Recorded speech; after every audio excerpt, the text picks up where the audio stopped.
नमस्कार, आप देख रहे हैं अखंड आवाज न्यूज और मैं हूं आपके साथ ज्योतिका। आइए रुक करते हैं खबर की ओर। थाना मधु विहार के पुलिस अधिकारी हो रहे हैं अपराधियों पे मेहरबान। पूर्वी दिल्ली थाना मधु विहार के जोशी कॉलोनी में अपराधियों के हौसले बुलंद होते दिख रहे हैं। पीड़ित महिला का अपने ससुराल वालों से विवाद चल रहा था, जिसकी सुलह के लिए एक मीटिंग रखी गई थी। मीटिंग के दौरान मोहम्मद आमिर, जो कि इस महिला के पति हैं, उनके द्वारा महिला के परिवार वालों को अभद्र भाषा का प्रयोग और महिला के परिवार वालों के साथ हाथापाई एवं उन्हें जान से मारने की घटना सामने आई। इसके बाद महिला के परिवार वालों ने मौके पर 112 पर कॉल कर प्रशासन को सूचित किया। आपको बता दें कि जोशी कॉलोनी में 3 सितंबर को थाना मधु विहार में एक ही समय पे एक ही व्यक्ति की 2 अलग अलग शिकायत दर्ज कराई गई, लेकिन पीड़ित परिवार वालों का कहना है कि मेरी दी गई शिकायत पे कोई कार्रवाई नहीं की गई। पीड़ित परिवार वालों ने यह भी बताया कि 3 सितंबर को जो शिकायत दर्ज कराई थी उस पे FIR 23 सितंबर को दर्ज कराई गई, लेकिन अभी तक कोई कार्रवाई नहीं हुई है, ना ही कोई गिरफ्तारी हुई है। ऐसे में लोगों का विश्वास दिल्ली प्रशासन से उठता दिखाई दे रहा है। उधर पूर्वी दिल्ली के DCP पूर्वी दिल्ली के बढ़ते क्राइम को लेकर पहले ही चिंतित है। वही थाना मधु विहार के पुलिस अधिकारी अपराधियों पर मेहरबान होते दिख रहे हैं। देखिए मेराज अशरफ की खास रिपोर्ट। इंसाफ मिल सके और जो आरोपी है, आरोपी के ऊपर सख्त कार्रवाई हो। लेकिन 23 सितंबर को वो FIR लॉन्च की जाती है। 20 दिन का समय एक कंप्लेंट पर क्यों?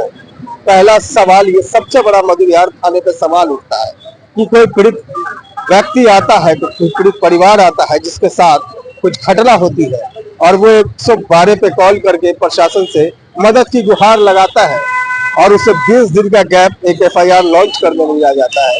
आखिर ये मधु विहार थाना की क्या मजबूरी है, क्या परेशानी है, ये एक बहुत बड़ा सवाल है अपने लिए। पीड़ित परिवार को अब तक, ये आप सोच रहे होंगे दर्शकों कि ये अब FIR लॉन्च हो गई है तो कार्रवाई स्टार्ट हो गई होगी, लेकिन अब तक परिवार जो है पीड़ित, ये हमारे सामने खड़े हैं, आप देख सकते हैं, अब तक इस पर कोई कार्रवाई नहीं हुई है। यहाँ तक के 10 दिन हो चुका है FIR को लॉन्च किए हुए, लेकिन इस पर अब तक SI के तरफ से यानी आयोग के तरफ से कार्रवाई के नाम पर सिर्फ इन्वेस्टिगेशन का ठप्पा बताया जा रहा है। ऐसे में सवाल खड़ा होता है थाना मधु विहार सच्चों के ऊपर, थाना मधु विहार के पूरे स्टाफ पर, कि आखिर एक FIR लॉन्च करने के बाद 10 दिन गुजर जाते हैं और एक कंप्लेन दर्ज कराने के बाद 20 दिन गुजर जाते हैं। इतना समय एक अपराधी को, एक आरोपी के ऊपर कार्रवाई में लगता है। आखिर ये प्रशासन की क्या मजबूरी? कहीं ना कहीं दिल्ली प्रशासन पे आम आदमियों का भरोसा उठता जा रहा है। आइए हम बात करते सीधा परिवार से कि क्या पूरा मामला है। अब तक के जो हमने आपको जो हालात आपके सामने रखा है, उसके साथ साथ क्या पूरी तफ्तीश है, वो हम खुद परिवार से बात करते हैं। आपका नाम क्या है? मदिहा हाशमी। मदिहा हाशमी, क्या पूरा विवाद क्या?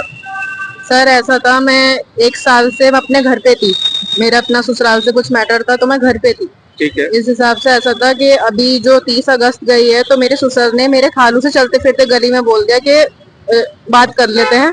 तो ऐसे ही मेरे भाई अपने दोस्त वगैरह, कजिन्स वगैरह को लेकर पहुंचे तो वहां पे इन लोगों ने मारपीट की, गाली गलौज की।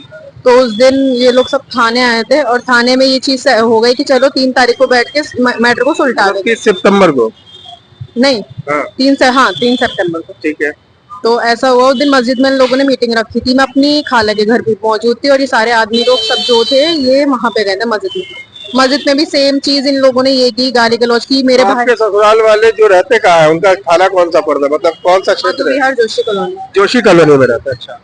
तो उन लोगों ने वहां पे भी मारपीट की, बदतमीजी की मेरे भाई के साथ। फिर उन्होंने वहां से कंप्लेन की और इतने में मैं अपने खाला के घर के नीचे मेन गेट पे खड़ी थी, वहां पे मेरे हस्बैंड आए। उन्होंने मुझे उल्टी सीधी बातें बोली, गाली गलौज की, जान से मारने की भी धमकी दी और फिर बोले जा तुझे तलाक देता हूँ, तलाक तलाक तलाक। ठीक है क्या? मैंने डर के मारे गेट बंद कर लिया, मेरी खाला वाले ने मुझे ऊपर बुला लिया। फिर मैं 3 तारीख को मैं यहाँ पे आई थी अपनी कंप्लेन लेके, तो इन लोगों ने कोई एक्शन नहीं लिया उस चीज पे, ना कोई मैसेज। हम फोन कर करके पूछते थे, जो मेरी जिनके पास कंप्लेन गई थी, मनीषा बंसल नाम उनका, तो उन्होंने कि हमारे पास कोई अभी चीज नहीं आई, ये नहीं आई, वो नहीं, वो बहाने बनाए जा रही थी। ये तो मेरे जो खालू हैं और मेरे भाई हैं दोनों, मतलब DCP ऑफिस गए तो पता चला कि मेरी जो 3 तलाक की जो थी वो वहाँ पहुंची थी महिला से। अच्छा, ये 3 सितंबर को ये कंप्लेन दी गई थी थाना मधु विहार को, ये 2 कंप्लेन दी गई थी या एक ही कंप्लेन दी गई? एक मेरी थी 3 तलाक की और एक मेरे भाई के साथ जो मारपीट हुई थी वो थी। एक ही व्यक्ति पे 2 कंप्लेन दर्ज कराई गई। तो FIR अभी आपका हो चुका है, लॉन्च हो चुका है? जी 23 सितंबर, हाँ 23 सितंबर को हुआ है। 23 सितंबर को FIR दर्ज की गई है जी। और कंप्लेन आपने 3 सितंबर को दी थी, जी। यानी पूरे 20 दिन का समय जो है ये एक FIR में लग चुका है। अब इन्वेस्टिगेशन के लिए आगे जो बात चल रही है, तो 10 दिन यानी कि अब क्या कह रहे हैं आपके आयोजक?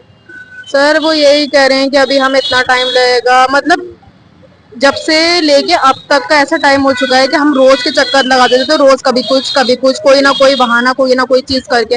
और उसके बाद जब हम मेरे भाई और खालू DCP ऑफिस गए, पता चला CAW सेल में दोनों की कंप्लेन। अच्छा। जी दोनों की। तो फिर वहां से हम आए, हमने बातचीत करी, तो 23 सितंबर को पूरे दिन लगाने के बाद तब इन लोगों ने FIR लॉन्च की। जी, और उसके बाद भी अभी भी कितने 10-11 दिन हो गए हैं, मेरे हस्बैंड से मुझे जान से मारने की धमकी मतलब देते रहते हैं, आती रहती हैं, लेकिन उनको खुला घूम रहे हैं, उनके खिलाफ कोई कार्रवाई नहीं की। क्या मतलब कि प्रशासन ने अब तक इसमें कोई कार्रवाई या उनके ऊपर कोई रोक नहीं लगाई? जी बिल्कुल नहीं। अच्छा, क्या सुनने को मिलता है? मतलब ये कि अभी हम कर रहे हैं, हम अपने हिसाब से करेंगे, हम आपके हिसाब से थोड़ी करेंगे। और मेरे हस्बैंड मतलब किसी से ये सुनने में आया कि हमने तो देखो रोक दी, हमने तो पैसा खिला दिया, ये कर दिया, वो कर दिया। प्रशासन के ऊपर वो कह रहे हैं कि हमने पैसे खिला करके ये कार्रवाई रुकवा रखी है। हाँ, मुंह बंद कर दिया। यानी कहीं ना कहीं मधु विहार के ऊपर ये एक समझ लीजिए कि जो जिसके ऊपर कंप्लेन की गई है वो खुलेआम अपने ही क्षेत्र में वो खुलेआम प्रशासन को ये कहता है कि हमने पैसे खिला करके अपनी कार्रवाई रोक रखी है। यानी अपराधियों का मनोबल इतना बढ़ता जा रहा है कि जोशी कॉलोनी के जो अपराधी है वो अपराध करने के बाद खुलेआम प्रशासन को रिश्वत की कार्रवाई दिखाते हैं कि हमने रिश्वत खिलाकर अपनी कार्रवाई रोक रखी। जैसा कि अभी हमने पीड़ित परिवार से बात करी, ये जो पूरा मामला है पूर्वी दिल्ली क्षेत्र थाना मधु विहार का है और मधु विहार में जोशी कॉलोनी नाम से वहां पे जो ये पूरा विवाद हुआ ये पीड़ित परिवार के साथ, ये जो पूरी घटना हुई है उस घटना की पूरी जानकारी एक इंटीमेशन लेटर DCP को महोदय को सौंपी गई थी, लेकिन उसके बावजूद इनके साथ हाथापाई और इन्हें जान से मारने की कोशिश की गई, यानी एक तरह से कह लिए साजिश की गई। उसके बाद जब पूरी कंप्लेन, पूरी वारदात, FIR यानी पूरी शिकायतें दर्ज कराई गई, तो उनके ऊपर कार्रवाई करने में यानी सिर्फ FIR लॉन्च करने में। इस खबर में बस इतना ही। बने रहिए अखंड आवाज न्यूज के साथ।